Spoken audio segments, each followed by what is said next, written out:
50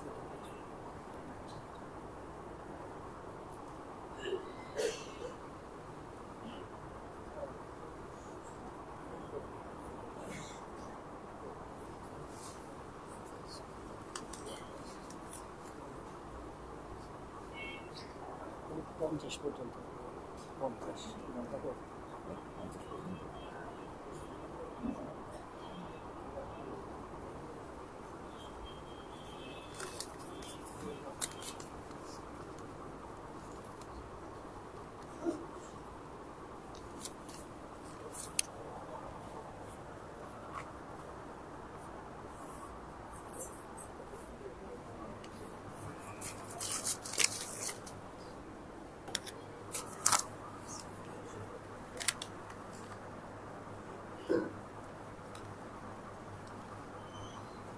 إن الحمد لله نحمده ونستعينه ونستغفره ونؤمن به ونتوكل عليه ونعوذ بالله من شرور أنفسنا ومن سيئات أعمالنا من يهده الله فلا مضل له ومن يضلل فلا هادي له وأشهد أن لا إله إلا الله وحده لا شريك له وأشهد أن محمدا عبده ورسوله أما بعد فإن خير الحديث كتاب الله وخير الهدي هدي محمد صلى الله عليه وسلم وشر الأمور محدثاتها وكل محدثة بدعة وكل بدعة ضلالة وكل ضلالة في النار فأعوذ بالله من الشيطان الرجيم وما آتيتم من زكاة تريدون وجه الله فأولئك هم المضعفون. عن ابن عمر رضي الله عنه قال فرض رسول الله صلى الله عليه وسلم زكاة الفطر صاع من طعام صاع من شيء صاع من جبن على العبد والحر والذكر على الأنثى الصبي للكبير من المسلمين وأمر بها أن تؤتى قبل خروج الناس رواه البخاري. সম্মানিত মুসল্লিবৃন্দ, রমজান শেষ পর্যায়ে চলে এসেছে। আমরা যারা এই রমজান থেকে কিছু নিতে পারলাম তারা ধন্য হব, আর যারা রমজানকে অবহেলায় অলসতায় পার করে দিলাম, আল্লাহ তাদেরকে অপমান করবেন, অপদস্থ করবেন। আল্লাহ তাদেরকে যাবতীয় রহমত, দয়া, বরকত, সাকিনা থেকে বঞ্চিত করবেন। আমি মনে করলাম যে ফাঁকি দিয়ে পার করে দিলাম রমাদান। আপনি নিজেই নিজেকে ধোঁকা দিলেন, কারণ রমাদান একটা বিশেষ রহমত আল্লাহর পক্ষ থেকে। আল্লাহ আপনাকে গিফট দিয়েছেন, একটা হাদিয়া দিয়েছেন, আর আপনি সেটা গ্রহণ করলেন না, তো আল্লাহ আপনাকে ভালোবাসবেন না। আল্লাহ আপনার উপরে টানা 1 বছর রাগান্বিত থাকবেন। আল্লাহ আপনাকে যাবতীয় রহমত থেকে বঞ্চিত করবে, যাবতীয় বরকত থেকে বঞ্চিত করবে। এই উপলব্ধিটা আমাদের নেই। রাসূল সাল্লাল্লাহু আলাইহি ওয়াসাল্লাম বলেছেন, "বুদান লিমান আদরাকা রমাদান সুম্মা সালাকা ফালাম ইউগফার লাহ।" ওই ব্যক্তি ধ্বংস হোক। এই বদদুআয় রাসূল সাল্লাল্লাহু আলাইহি ওয়াসাল্লাম আমিন বলেছেন।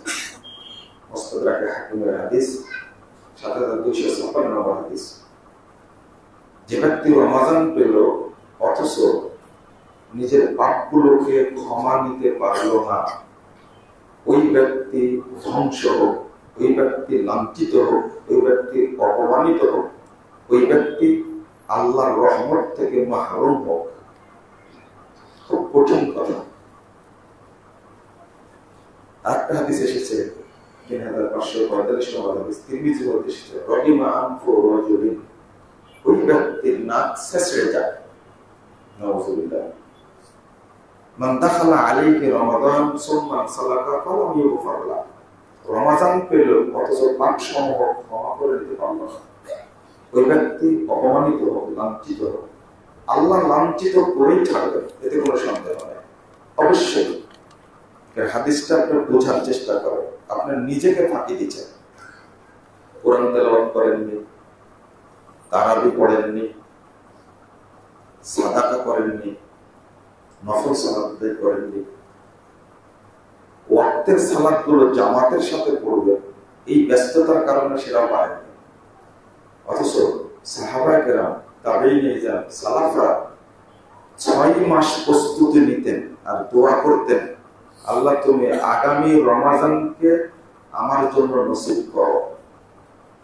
6 মাস দোয়া করতেন। রমাজান চলে গেলে 5 মাস আল্লাহকে তারা বলতেন, আল্লাহ তুমি রমাজানের ইবাদত গুলো কবুল করো। কারণ রমাজানে 1 টাকা দান করা যত বরকত আপনার সম্পদে হবে, আপনার পরিবারে হবে। রমাজানের বাহিরে যদি 1000 কোটি টাকা দান করে, তবু 1 টাকা দানের সমান সওয়াব হবে। এর নাম হলো রমাদান। রমাজানে আপনি যদি 2 রাকাত সালাত আদায় করেন, এর নেকি এত বেশি। রমাজানের বাইরে যদি 2000 কোটি রাকাত সালাত পড়েন, তবু রমাজানের সমান নেকি হবে না। বলা হয়েছে, রাসূল সাল্লাল্লাহু আলাইহি ওয়াসাল্লাম বলেছেন, 2106 নম্বর হাদিস নাসাইর মধ্যে এসেছে, আতাকুম শাহরুন, আতাকুম রমাদান শাহরুল মুবারাক, তোমাদের কাছে এসেছে রমাজান নামে একটি বরকতময় মাস। যা করবেন রমাজানে সবগুলোই বরকত, যা করবেন আপনি সবগুলোই বরকতময় হবে। কিন্তু আমরা এটা বুঝতেই চাই। রমাজান পেরিয়ে গেল, আপনি আস্তাগফিরুল্লাহ পড়েন, আল্লাহুম্মা ইন্নাকা আফুউন তুহিব্বুল আফওয়া ফা'ফু আননি। আজকে 27 রমাদান চলছে, আর 2টা হয়তো হবে, এবার 3টা হবে। এই সময়টুকুর মধ্যে আপনাকে ক্ষমা নিতেই হবে, নিতেই হবে। 1 নম্বর দায়িত্ব আপনার, আপনার আমল নামাতে যত পাপ আছে সব পাপ ক্ষমা নিতে হবে, সব পাপ ক্ষমা নিতে হবে বিগত বছরের। এছাড়াও আপনার জীবনের আগের বছরগুলোতে যদি পাপ থাকে, এটাও ক্ষমা নিতে হবে। যদি পাপ থেকে যায়, রমাদান চলে গেল আর পাপ যদি আপনার আমলনামায় থেকে যায়, তাহলে আল্লাহ আপনাকে অপদস্থ করবে। আল্লাহ চান প্রতিদিনের পাপ ক্ষমা হয়ে যায়, আপনার পাপের খাতায় যেন কোনো পাপ না থাকে, এটা আল্লাহ চান। ক্ষমা এবং ইস্তেগফারের উপরে আমার একটা আলোচনা আছে, আপনারা শুনে নেবেন। আজকে সেটা বলবো না, খুতবার সময় শুধু এতটুকু। আপনার সেজদায় এই দোয়াটা পড়েন কিনা জানি না। আল্লাহুম্মা গফিরলি যামবি কুল্লাহ দিক্কাহু ওয়া যুল্লাহু ওয়া আওয়ালাহু ওয়া আখিরাহু ওয়া আলানিয়াতাহু ওয়া সিররাহু। হে আল্লাহ, আমার যত পাপ, কুল্লাহ সব পাপ তুমি ক্ষমা করে দাও।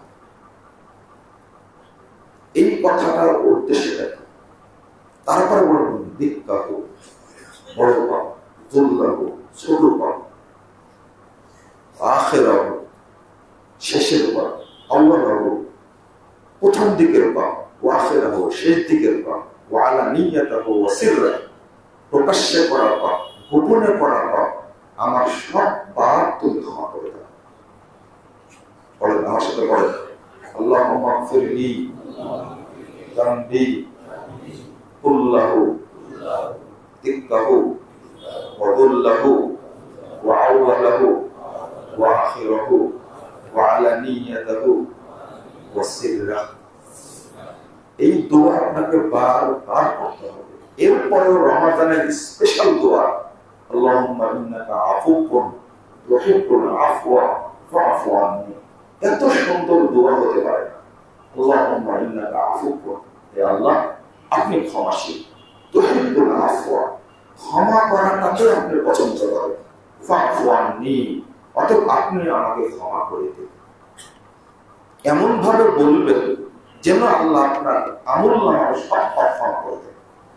আল্লাহর কাছে আমরা চাই আল্লাহ রমাদানের বরকতে আমাদের বিগত জীবনের যত পাপ তুমি সবই ক্ষমা করে দাও। আমিন ইয়া রাব্বাল আলামিন।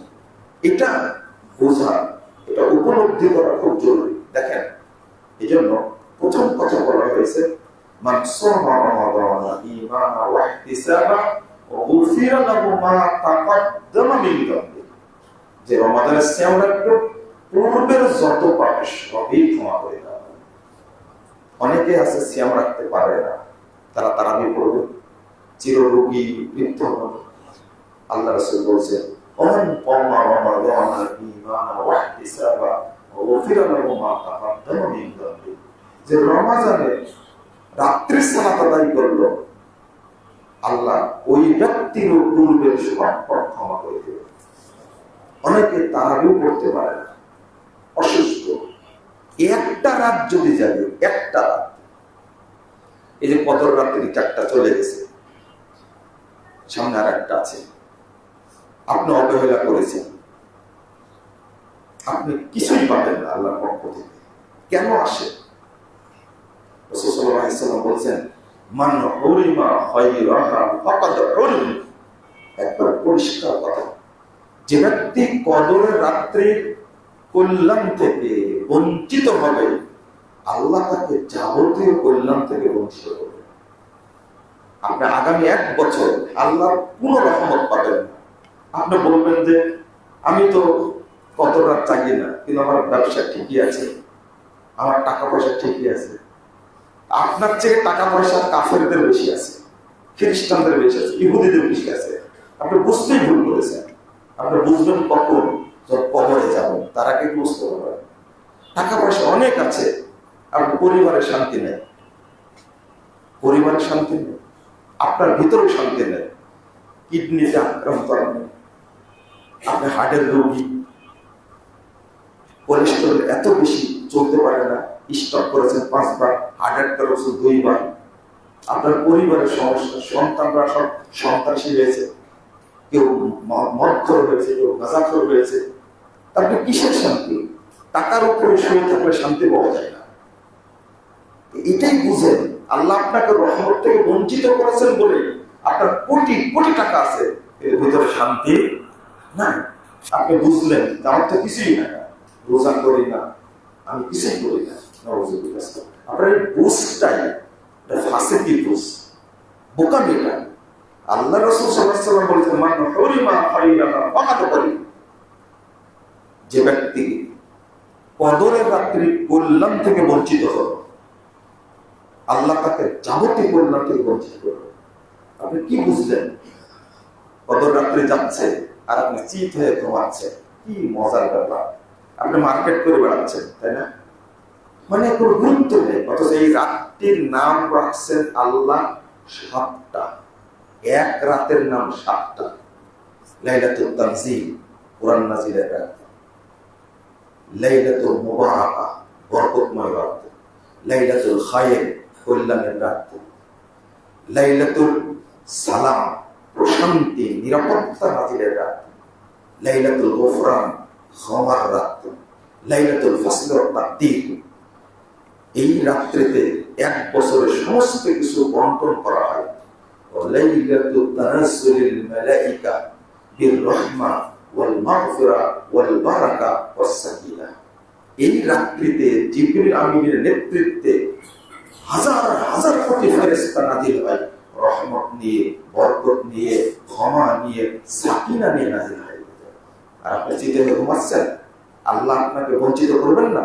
আল্লাহ গিফট দিয়েছেন, ফেরেশতা পাঠিয়ে দিয়েছেন। বছরে 1 বার জিবরিল আমিন আসেন, সেটা কদরের রাত্রিতে। আর আপনি আল্লাহর গিফটটা নিতে পারলেন না। আপনার মার্কেটের এতই দরকার ছিল, আপনার দোকানদার এতই দরকার ছিল। আর ব্যবসায়ীরা এই মাসে লাভ বেশি করে। সৌদি আরবে ওমরায় গিয়ে এবার একটা দোকানে গেলাম, ওদের দোকান আল আরাবিয়া তুলে দেখবেন সব জায়গায় সবচেয়ে দামি এই আতরের দোকান, সেন্টের দোকান। এই মাসে 50% কমিশন দিয়ে দিয়েছে সব। হতবাক, সবচেয়ে দামি জিনিস এক একটা ওদের দাম 2000 রিয়াল, 3000 রিয়াল, 5000 রিয়াল। 5000 রিয়ালের উটটা রমাজানে দিচ্ছে 2500 রিয়াল। তারা বোঝে রমাজান কি জিনিস।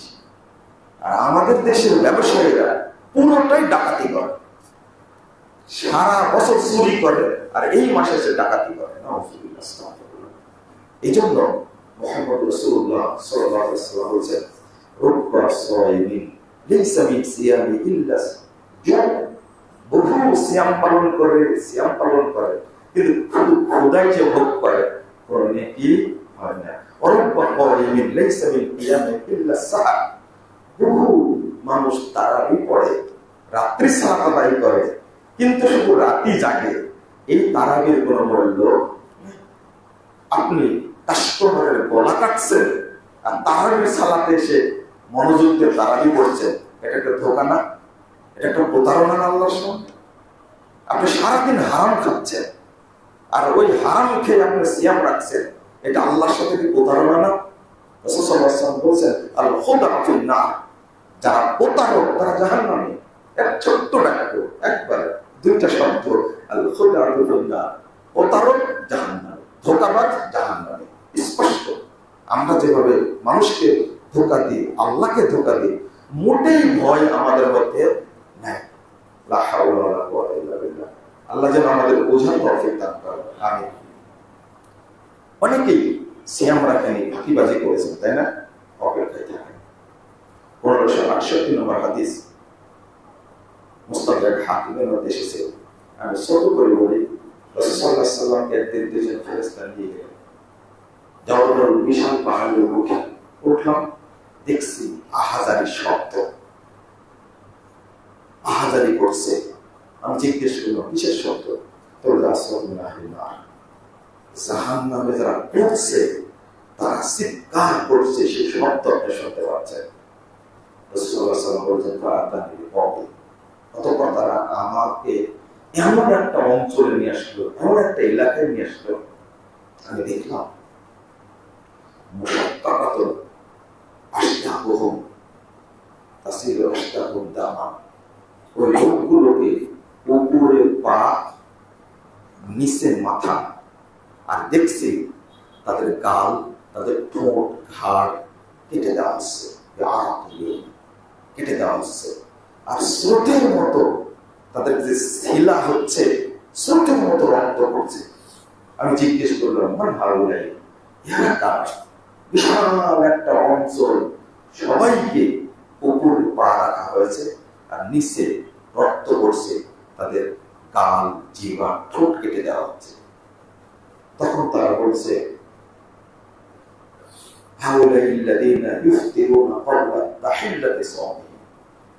তারা রমাজান মাসে সিয়াম পালন না করে খাওয়া দাওয়া করত, এই জন্য আল্লাহ তাদেরকে এই শাস্তি দিচ্ছে।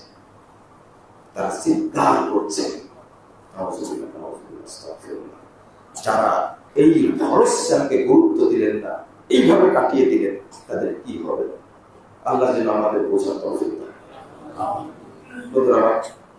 আমি যে বিষয়টি বলতে চেয়েছিলাম সেটা হলো, রমজান শেষের দিকে চলে এসেছে।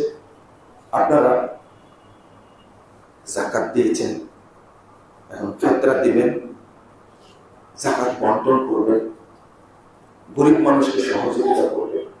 কিন্তু দুর্ভাগ্য হলো, যাকাতের একটা মৌলিক একটা লক্ষ্য আছে। আপনার যাকাত দেন কিন্তু লাভ হয় না, বরকত হয় না। অনেক ফ্যাক্টরি, হাজার হাজার ফ্যাক্টরি বন্ধ হয়ে গেছে। এই ওয়ার্কাররা একবার পথে নেমে গেছে, দেউলিয়া হয়ে গেছে বহু প্রতিষ্ঠান। এর মাঝে বহু প্রতিষ্ঠান টিকে আছে। এই উপলব্ধিটা আপনাদের করা উচিত। এর কারণটা বহু প্রতিষ্ঠান আছে, আর বহু প্রতিষ্ঠান আমার দেউলিয়া হয়ে গেছে। আল্লাহ রাব্বুল আলামিন বলেছেন সূরা 29 নম্বর আয়াত, ওয়া মা আতাইতু মিন যাকাতিন তুরিদুনা ওয়াজহা আল্লাহ। তোমরা যে যাকাত বের করো, উদ্দেশ্য কি? তুরিদুনা ওয়াজহা আল্লাহ, আল্লাহ সন্তুষ্টি। উলাইকা হুমুল মুফলিহুন। আল্লাহ বলেছেন এরা অবশ্যই সম্পদশালী হবে। আল্লাহ তাদের সম্পদকে অধিক অধিক গুণে বৃদ্ধি করে দেবে। বৃদ্ধি হয় না কেন? 103 নম্বর আয়াত সূরা তাওবা আল্লাহ বলেছেন খুয মিন আমওয়ালিহিম সাদাকাতান তুতাহহিরুহুম ওয়া তুযাক্কিহিম বিহা। আল্লাহ বলেছেন তাদের কাছ থেকে সম্পদ নাও। এই নেওয়ার কথা বলা হয়েছে, আর আপনি কি করেন? দেন। কিন্তু যাকাতটা আদায় করতে হবে। কেন?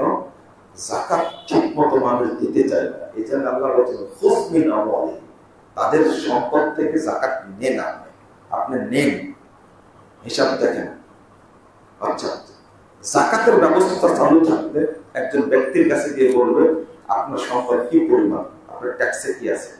আমরা একটা জিনিস বুঝি খুব সুন্দর, আপনার ট্যাক্স ফাইলে যে সম্পদটা দেখানো না ওটাকে আপনার সম্পদ বুঝাতে পারলাম না।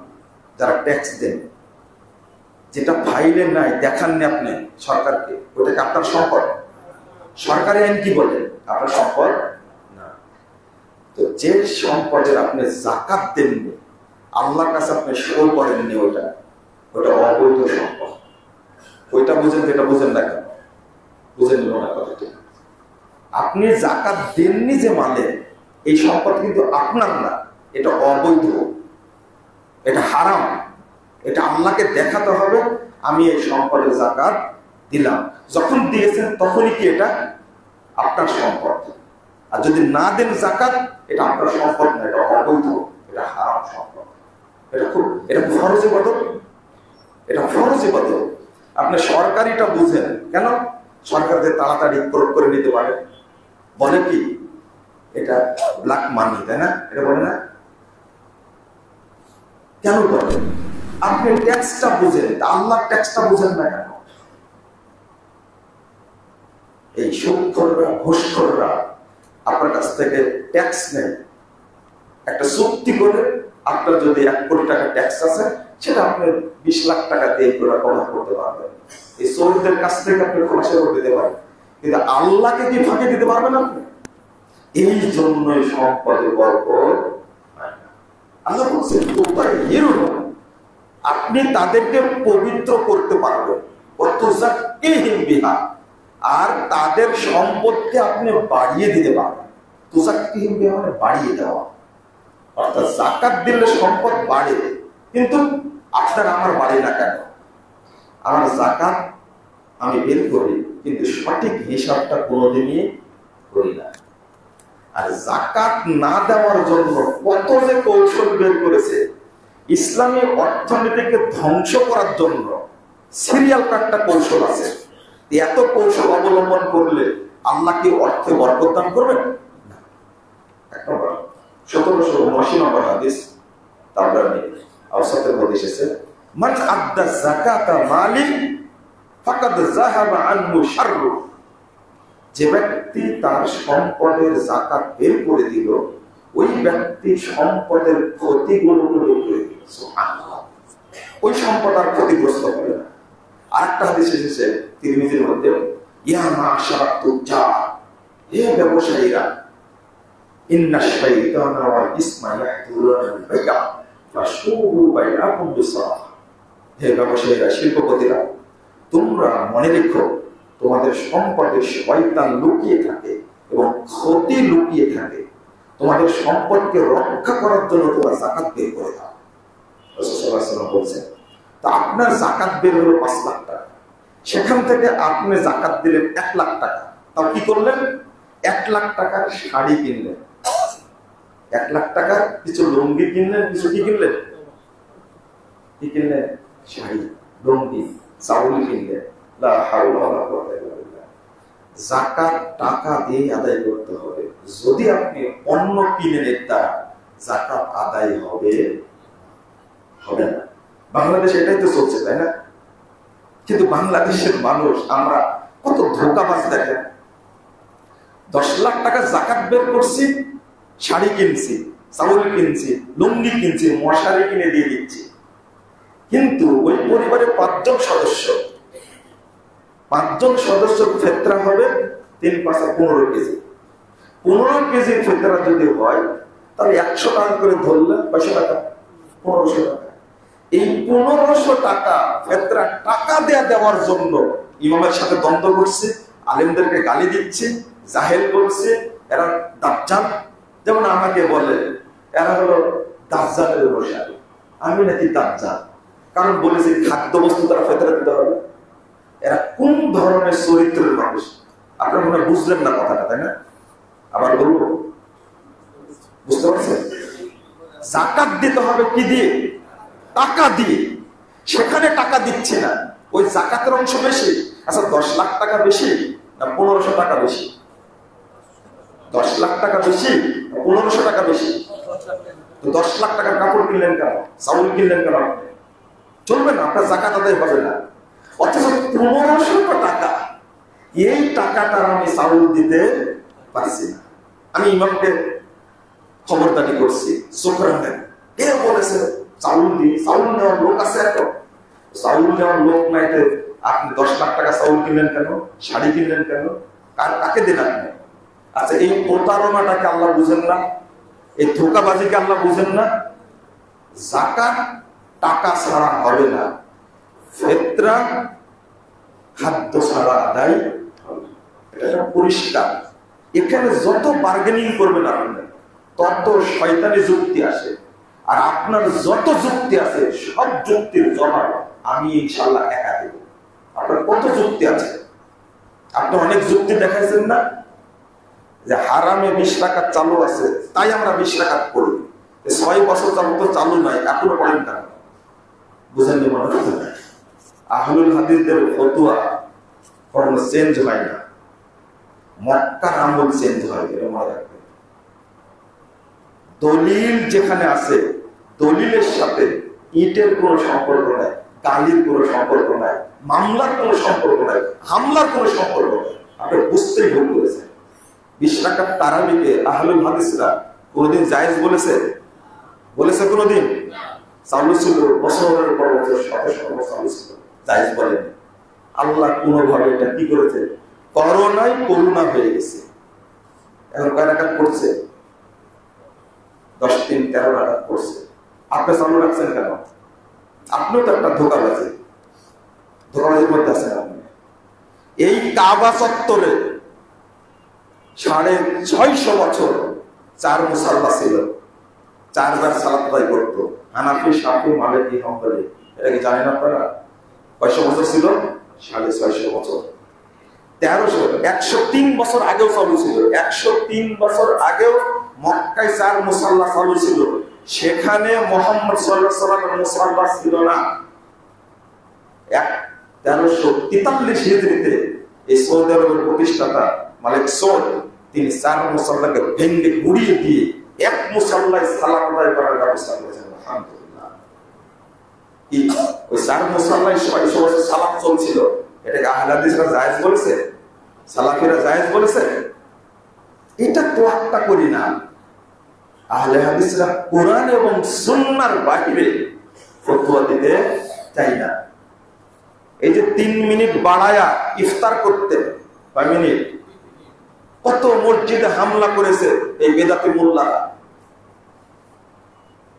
কত মসজিদ ভেঙে দিয়েছে, কতজনকে গ্রেফতার করেছে, ডিসি এসপি মিলে জ্বালায়া খেয়েছে। টাইম হয়ে গেছে, আজান দিয়েছে। এরা আহলে হাদিস না, এরা হলো ইহুদি, এরা হলো কাদিয়ানি, এরা হলো শিয়া। কত অপবাদ দিয়েছে। আজকে সবাই শিয়া হয়ে গেছে, আলহামদুলিল্লাহ। আজকে সবাই কাদিয়ানি হয়ে গেছে। কেন চেঞ্জ করলেন কেন? 33 বছর বুঝতে সময় লাগছে, আহলে হাদিসদের 1 ঘন্টা বুঝতে সময় লাগছে। আলহামদুলিল্লাহ। লিখছে 33 বছর যাবত ইসলামিক ফাউন্ডেশন এই দুর্নীতি করত। আমি কথাগুলো কেন বলছি? গালি তো আমাকেই বেশি দেন, তাই না? একজন সেদিন খেতে দেওয়ার সময় বলছেন, খাওয়ার জন্য কি পেটে জায়গা আছে? যে গালি খান আপনি সারাদিন। খাবার দেওয়ার সময় বলেছে খাবার পেটে ঢুকবে বলে কেন 33 বছর পর চেঞ্জ করলেন কেন? আহলে হাদিসরা নীতি চেঞ্জ করলেন, আপনি চেঞ্জ করলেন। আলহামদুলিল্লাহ, এখন সবাই ওহাবি হয়ে গেছে, এখন সবাই কাদিয়ানী হয়ে গেছে, এখন সবাই শিয়া হয়ে গেছে, সবাই ইহুদি হয়ে গেছে। আলহামদুলিল্লাহ, সঠিক জিনিস মানতে গিয়ে যদি কেউ আমাকে ইহুদি বলে গালি দেয়, আলহামদুলিল্লাহ, একদিন চেঞ্জ হবে, সবার ইনশাআল্লাহ হবে চেঞ্জ ইনশাআল্লাহ। তো আমি যেটা বলতে চাচ্ছিলাম যে আমার টাইম শেষ হয়ে গেছে, একটু যে বিষয়টা আপনাদের উদ্দেশ্যে বলতে চাচ্ছিলাম, ফিতরা দিবেন 3 কেজি চাউল দিবেন, কিন্তু আমরা হেদায়েত কিতাবের মধ্যে থেকে কি পেলাম? কত সুন্দর, ফিতরা হলো ফরজ। ফিতরা কি? ফরজ, সবার উপরে। রাসূল সাল্লাল্লাহু আলাইহি ওয়াসাল্লাম বলেছেন, ফারাযা রাসূলুল্লাহ সাল্লাল্লাহু আলাইহি ওয়াসাল্লাম যাকাতুল ফিতর আলা আবদি ওয়াল হুররি ওয়াস সাবিরি ওয়াল কাবীর ওয়াল যাকারি ওয়াল উনসা মিনাল মুসলিমিন। ছোট বড়, নারী পুরুষ, স্বাধীন পরাধীন, চাকর চাকরানি, সবার উপরেই ফরজ ফিতরা। কিন্তু বাংলাদেশের মানুষকে ধোঁকা দিছে হেদায়েত কিতাব, বলছে সাদাকাতুল ফিতর ওয়াজিবাতুন আলাল হুররিল মুসলিম। ভাষাটা কি? লি সাহিব মিকদারের নিসাব। বলছেন নিসাব পরিমাণ সম্পদের মালিক যিনি, তার উপরে স্বাধীন ব্যক্তির উপর ফিতরা ওয়াজিব। নাউযুবিল্লাহ। যাকাতের জন্য নিসাব, যাকাতের জন্য কি নিসাব, ফিতরার জন্য কি নিসাব? তাহলে কেন, কার, কোন ভিত্তিতে এটা করলাম? তাও কি সবকিছু বাদ দিয়ে নিসাব পরিমাণ সম্পদের মালিক হওয়ার পরে ফিতরা দিতে হবে। তার ফিতরা কেউ দিবে কি? দেওয়ার লোক আছে। ইসলামী অর্থনীতিকে কিভাবে ধ্বংস করেছে এগুলো সব ইহুদি খ্রিস্টানদের চাল। একটা ফিতরা অর্ধেক দিতে হবে, অর্ধ ফিতরা দিতে হবে। সাটা হতে হবে ইরাকি সা। আল্লাহ রাসূল কি ইরাকে আসছিলেন? কোথায় আসছিলেন? মদিনার সাদের ফিতরা দিতে হবে, আর বলছে ইরাকে সাদের ফিতরা দিতে হবে। কত যে কৌশল বের করেছে, লা হাওলা ওয়ালা কুওয়াতা ইল্লা বিল্লাহ। যেমন ব্যবহৃত স্বর্ণ অলংকারের যাকাত দেওয়া লাগবে না, এই একটা কৌশল। যার ঋণ আছে তার উপর যাকাত নাই, এই একটা কৌশল। ব্যবসায়ী সম্পদের যাকাত নাই, এই একটা কৌশল। তারপরে এমন কাজ করেছে যে ইসলামী অর্থনীতি যেন দাঁড়াতে না পারে। এইভাবে কৌশল করে করে যদি শেষ করে দেয়। আর একটা মিথ্যাচার, যে জমিতে ট্যাক্স দেওয়া লাগে ওই জমির ফসলের ওষুধ দেওয়া লাগে। হাজার হাজার কোটি মন ধান হয়, গম হয়, মসুর হয়, এইগুলো যাকাত দেয় না। কারণ ফতোয়া লা ইয়াসলামু আলাল মুসলিমি খারাজুন ওয়াশর। একজন মুসলিম জমির ট্যাক্স দিবে, আমার ফসলের ওষুধ দিবে, এটা হবে না। অথচ আল্লাহ বলছেন ওয়াতু হাক্কাহু ইয়াউমা হাসাদি, সূরা 140 নম্বর আয়াত। যেদিন ফসল কাটবে সেই দিন তার হক বের করে দাও, আল্লাহ বলছেন। অথচ জমির ট্যাক্স আর ফসলের ওষুধ এক জিনিস। মনে করেন যে 5 বছর ফসল হয় না, ট্যাক্স দিতে হবে না আপনাকে? ফসল না হলে কি ওষুধ বের হবে? তো ট্যাক্স আর ওষুধ কি এক জিনিস হলো? এইভাবে আমাদেরকে অর্থনৈতিক ভাবে ধ্বংস করে দেওয়া হয়েছে। বন্ধুরা, আমি শেষে এসে আপনাদেরকে বলবো যে আমি যে আজকে আলোচনাটা করলাম এটা মনে রাখার চেষ্টা করবেন। আর যারা আজকে জমাতুল বিদান নিয়ে এসেছেন, জমাতুল বিদান, আজকে তো রাস্তাঘাটের সালাতের জায়গা হবে না। এই জমাতুল বিদান নিয়াতে যারা আসছে তারা একটু তওবা করবেন। এটা একটা বেদাতি জমা, মানে পুরো রমজানের সোয়াব নষ্ট করার জন্য ইবলিসি কৌশল একটা। ওই নিয়াত বাদ দিবে। পুরো রমজান ধরে ইবাদত করলেন, সিয়াম পালন করলেন, সালাত আদায় তারাবি করলেন, সবকে ধ্বংস করার জন্য এই জমাতুল বিদার জন্ম। এই মর্মক একটা জাল হাদিস, মিথ্যা হাদিস বর্ণিত হয়েছে। আপনারা এই জুমাতুল বেদাকে বিশ্বাস করবেন না। আর শেষ কথাটা হলো, ফিতরা কখন থেকে দিচ্ছেন? অনেকে 15 রমজানের ফিতরা দিয়ে দিয়েছে, অনেকে দেওয়া হয়ে গেছে আপনারা, তাই না? ফিতরা দিয়ে ফেলেছেন, তাই না? আপনাদের কে বললো ফিতরা দেওয়ার কথা? ফিতরা দিবেন কখন? ঈদের একদিন আগে বা 2 দিন আগে দেওয়া শুরু করবেন। আল্লাহ যেন আমাদের বোঝার তৌফিক দান করেন। বারাকাল্লাহু ফিকুম।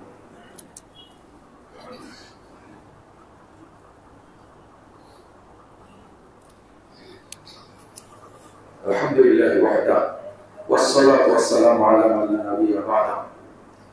সম্মানিত মুসল্লিবৃন্দ, মানুষ পাপ ক্ষমা নেওয়ার জন্য যে 2টা পথ 3টা পথ রয়েছে, সর্বশেষ পথ হলো সাদাকার মাধ্যমে আপনি আপনার পাপগুলোকে ক্ষমা করে দেবেন ইনশাআল্লাহ। রমজান শেষ হয়ে যাচ্ছে, এখন আপনি সাদাকা কিছু দিবেন। আমরা যাকাত সাদাকা যেগুলো দেই সব বেদাতি প্রতিষ্ঠানে দিই। বলছে যে আমি এতিমখানায় দিচ্ছি। কোথায় দিচ্ছেন? এতিমখানায়। ওই এতিমটাই বড় হয়ে আহলে হাদিস মসজিদ ভেঙে দিবে। ওই গোলার মসজিদটা ভাঙছে কে? আমি হেফজখানা দিয়েছি, ছোট ছোট বাচ্চা পড়ে। এই হাফেজি তো একদিন আহলে হাদিস আলমকে জেল খাটাবে। আপনার দিদি জায়গায় চিনতে ভুল হয়েছে। এই মিরপুর দারুস সুন্নাহ, এখানে অনেক এতিম আছে, আপনি এখানে দিতে পারেন। এতিম পরিচালনার কাছে কত কষ্টকর সেটা কিন্তু আমিও বুঝি। আমার আন্ডারে 130 জন এতিম আছে, আমি বুঝি। আপনার বাড়ি এখানে, এখানে মসজিদ সালাত পড়ে, আপনার অর্থ যদি বেদাতি প্রতিষ্ঠানে যাকাত যায়, আপনার যাকাত আদায় হবে না। সোজা কথা। আপনার ওই সম্পদে বরকত হবে কি করে? আমি অনুরোধ করবো, আর দান করার ক্ষেত্রে ঠিক করুন, সঠিক প্রতিষ্ঠান বেছে নেবেন, সঠিক ব্যক্তি বেছে নেবেন ইনশাআল্লাহ। এই মিরপুর মসজিদে জমি কেনার জন্য আমাকে গতদিনও বলেছেন, আজকেও বলেছেন, প্রায় 54 লক্ষ টাকা বাকি আছে। কত? 54 লাখ টাকা বাকি থাকবে মিরপুর মতো জায়গায়। কেন বাকি থাকবে? আপনারা কি মিরপুরে মাদ্রাসা মসজিদকে ভালোবাসার কথা হলে? আমার একটা প্রশ্ন জানলো, আজকে জুমার পরে আপনারা 54 লাখ টাকার ব্যবস্থা করে দিয়ে তারপরে যাবেন ইনশাআল্লাহ। আপনার অর্থ থেকে আপনি দিবেন। উদ্দেশ্য হলো আমি এই একটা স্পেশাল অর্থ দেওয়ার মাধ্যমে আমি আগেই জান্নাতকে খরিদ করে দেব ইনশাআল্লাহ। উত্তম দানটা দিলে আল্লাহ তারও ছিলেন জান্নাত দান করেন। আপনার এমন কোন কি দান আছে যে আল্লাহকে বলেছেন, আল্লাহ এই স্পেশাল দানে তোমার কাছে আমি জান্নাত চাই? আবু তালহা চেয়েছিলেন, আবু দাহদা চেয়েছিলেন, আল্লাহ তাকে একটা খেজুর গাছের বিনিময়ে রাসূল সাল্লাল্লাহু আলাইহি ওয়াসাল্লাম তার জানাজা পড়ে বললেন, কাম মিন আসকিন মুআল্লাকিন মুতাল্লাফিন জান্নাত ইয়া দাদা। সাহাবীরা, আমি দেখতে পাচ্ছি জান্নাতে আবু দাহদার জন্য কত যে খেজুর গাছ, সব খেজুর গাছে কানি কানি খেজুর ধরে আছে। আল্লাহ রাসূল সাল্লাল্লাহু আলাইহি ওয়াসাল্লাম নিজে বলেছেন, আবু দাহদার জানাজা পড়ার পরে একবার নগদ আপনার আমার মধ্যে যেন এমন স্পৃহা জাগ্রত হয়, যেন আমি এই স্পেশাল দানের মাধ্যমে আল্লাহর কাছে জান্নাত দিব ইনশাআল্লাহ। ইনশাআল্লাহ আল্লাহ যেন আমাদের কবুল করেন, আমিন। আর মনে রাখতে হবে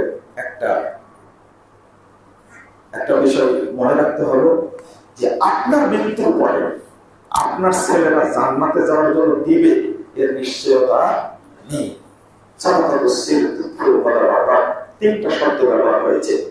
একবারে যদি পাপ মোচন করতে চান একবারে, তাহলে আপনি সাদকা করেন, 1 সেকেন্ড সময় লাগবে না, আপনার 80 বছরের সমস্ত আল্লাহ ক্ষমা করে দেবেন।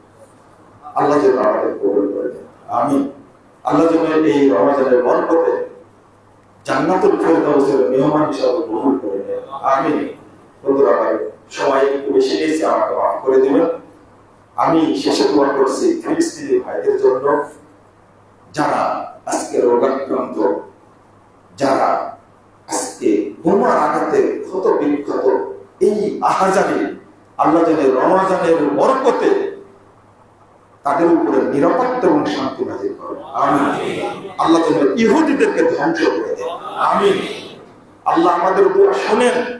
সিরিয়াতে 53 বছর পরে আল্লাহ সিরিয়াকে স্বাধীন করেছেন। আল্লাহ তুমি এই গাজাবাসীকে, ফিলিস্তিনবাসীকে স্বাধীন করে দাও। আল্লাহ ফিলিস্তিন থেকে এই ইহুদি খ্রিস্টান গোষ্ঠীকে তুমি নিশ্চিহ্ন করে দাও। আমিন ইয়া রাব্বাল আলামিন। রমাদানের ওসিলায় তুমি আমাদের দোয়া কবুল করো। এই শিশুদের কান্না, মায়ের কান্না, মুসলিম বিশ্বের অবস্থা আর সহ্য করা যায় না। রাত্রিতে দোয়া করবেন, আল্লাহ যেন ফিলিস্তিনের উপর রহমত নাজিল করেন, আল্লাহ যেন বরকত নাজিল করেন, আল্লাহ যেন ইহুদি খ্রিস্টানদেরকে নিশ্চিহ্ন করে দেন, আল্লাহ যেন ফিলিস্তিনকে স্বাধীন করে দেন। আমিন ইয়া রাব্বাল আলামিন। এই দোয়াটা করুন বেশি বেশি। اللهم اغفر لنا وللمؤمنين والمؤمنات والمسلمين والمسلمات والاحياء منهم والاموات. اللهم اعز الاسلام والمسلمين، اللهم اعز الاسلام والمسلمين، اللهم انصر الاسلام والمسلمين، اللهم انصر المستضعفين من المؤمنين في كل مكان، اللهم انصر اخوان المسلمين في فلسطين، اللهم انصر اخوان المسلمين في فلسطين، اللهم احفظ المسجد الاقصى يا رب العالمين، اللهم احفظ المسجد الاقصى يا رب العالمين، يا حي يا قيوم برحمتك نستغيث. اللهم عن الكفرة والفجرة والمبتدعة واليهود والنصارى والمشركين، اللهم عن الكفرة والفجرة والمبتدعة واليهود والنصارى والمشركين، اللهم اشدد وطأتك اليهود والنصارى والمشركين وانصرنا عليهم. اللهم اياك نعبد ولك نصلي، نرجو رحمتك ونخشى عذابك، ان عذابك جد بالكافرين محيط. ربنا آتنا في الدنيا حسنه وفي الاخره حسنه وقنا عذاب النار. ربنا فاغفر لنا ذنوبنا وكفر عنا سيئاتنا وتوفنا مع الابرار. ربنا فاغفر لنا ذنوبنا وكفر عنا سيئاتنا وتوفنا مع الابرار. ربنا تقبل منا انك انت السميع العليم وتب علينا انك انت التواب الرحيم.